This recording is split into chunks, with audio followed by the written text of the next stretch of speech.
What's up, everyone? This is American Shogun coming to you once again from the Temple of Iron. It is, per usual, about to be in the AM, and finished up a light workout before the week starts. I wanted to go over a very quick topic. This might actually be my shortest video to date since I've started covering these topics. So there was an article recently put out by the New York Times on the changing demographics of Virginia. And of course, things have, after the big rally in Virginia on MLK Day, things have kind of died down, I would say, in the mainstream media. Not that the mainstream media was necessarily heavily covering the gun rights issue in Virginia to begin with, but I'd say it's definitely cooled down in general. This article came out just a few days ago, though, and talking about changing, shifting demographics leading to the change of opinion concerning firearms in Virginia. Because, of course, Virginia has historically been a very pro-Second Amendment state. And it basically mentions how, I think since, and of course, per usual, I'll be posting that down below in the description box for y'all to check out. And of course, do more research. But they basically talk about how, I believe in the 1990s, if not 1990, Virginia's seen a 38% increase in their population, which that's not for births, that's people moving to Virginia, the new housing that's been built, more suburban areas, of course, to work in the higher populated areas, the bigger cities. And most of these people moving in don't share the values of the people who are already there, the families that have been there for generations now. And basically, this is one very apparent shift that is occurring, the shift to the anti-Second Amendment.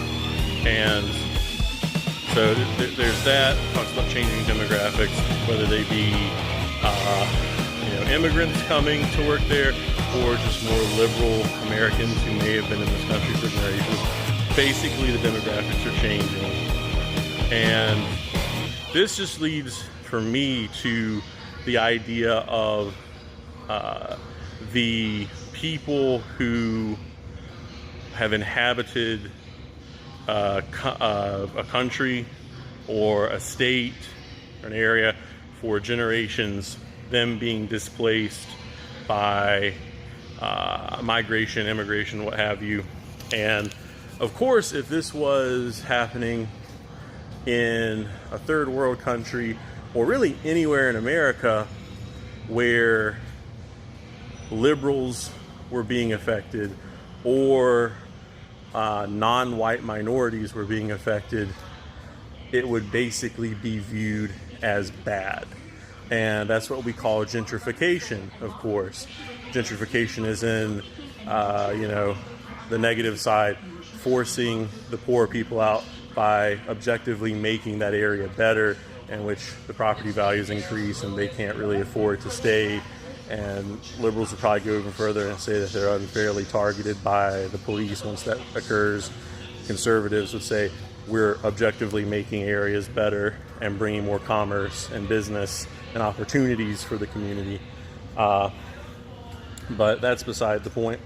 So, but again, when it's done by white people in areas, it's gentrification, it's bad.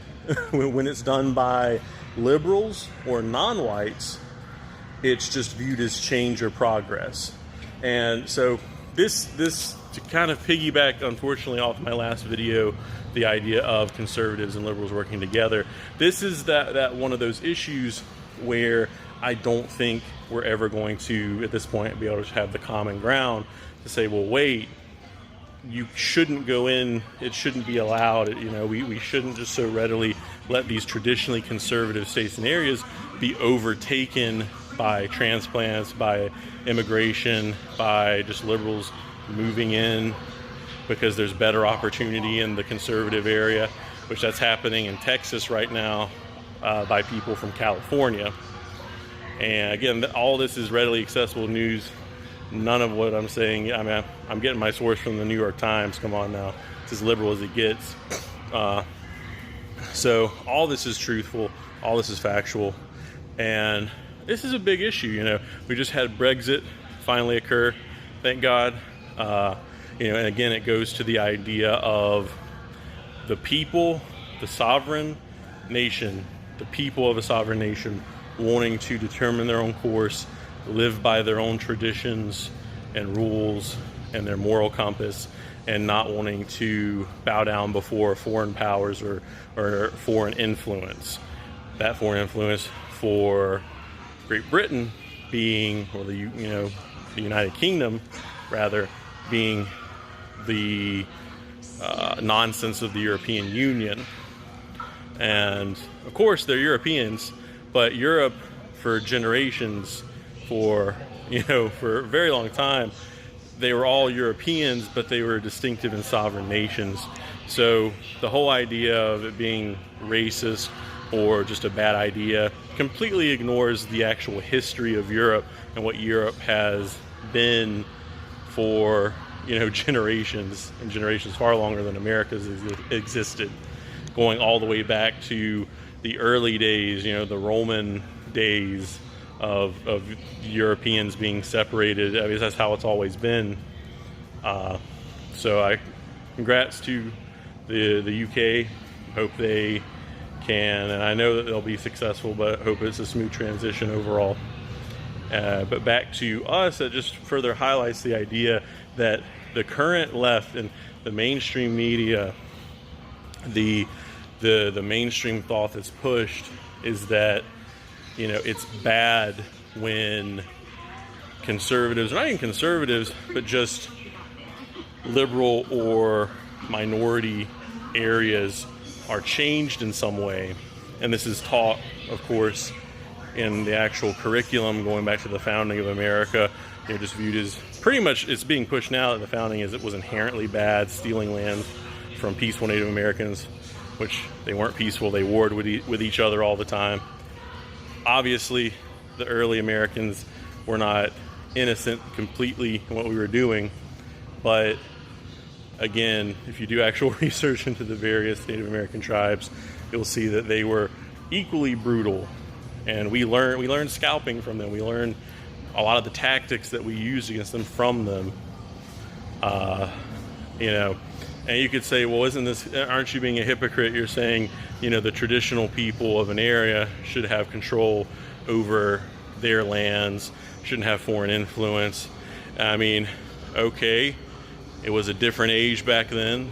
It was an age where colonialism and imperialism were normal. That's what every major nation did around the world, So it is what it is.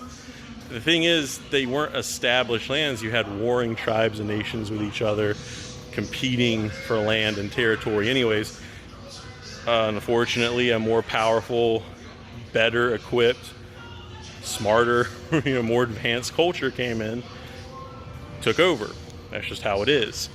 Now, though, we have the mainstream media, we have academics and liberals pushing this notion of, well, wait, you should accept this new progress that we're pushing on you. This is progress, and they're completely ignoring the traditions, the well-established of their own countrymen. And again, this is why you want to talk about, well, why can't we be unified? Why can't we be united but diverse and different? Well, this is one example why. You have people moving into areas in mass and uprooting and changing very established laws and traditions, not just traditions, but the letter of the law, voting to enact new laws that will strip rights away that the people of a certain area have enjoyed for a long time. In Virginia, the example is Second Amendment, or, of course, voting to increase taxes to have more social welfare programs, whatever it may be, which we're seeing in Texas. More restrictions on businesses. So this is just an example of why unity is hard currently when you have so many liberals across America moving into areas that they historically haven't been in and trying to change the culture in a way that fits their worldview more so. And you wonder why we have issues. You wonder why someone like Trump was elected. I like Trump. I support a lot of what Trump's done. I don't agree with everything he's done. But if you stop and look at, again, what liberals are doing, it makes sense. Are conservatives moving to known liberal states and areas and specifically and directly trying to change culture and the laws of those counties and that state to favor them? No, we stay in our own states and try to push more of what we want in our own areas. Whereas liberals are more so they've been on the offensive, which honestly at this point, conservatives might need to get on the offensive. Now some of it, of course, with California, with a lot of the Californians moving to Texas, that's more so just because California sucks right now as a whole. California is in rough shape.